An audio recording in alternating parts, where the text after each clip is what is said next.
వచ్చినప్పుడు ఎంత అద్భుతంగా చెప్పారంటే నాకు కన్నీళ్ళు వచ్చినాయి. నాకు నిన్న కరిగిపోయాను నేను. వీళ్ళ క్షమాపణలు చెప్పదు ఇంకెవరికి క్షమాపణలు చెప్తాం?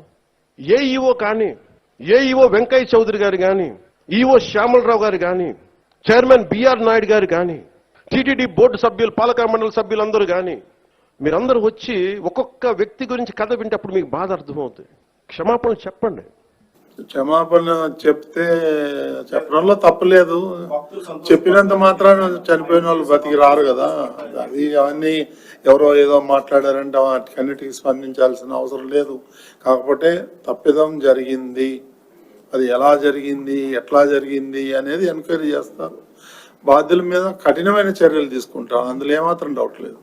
సో అదేవిధంగా పవన్ కళ్యాణ్ గారు ఏదైతే సూచించారో ఆ సూచనలు కూడా తప్పకుండా స్వీకరించి ఈ భక్తులు ఎవరైతే ఉన్నారో వాళ్ళందరికీ కూడా బేషరత్తుగా మా బోర్డు తప్పిదం లేకపోయినా మేము భక్తులందరికీ బోర్డు తరపున క్షమాపణ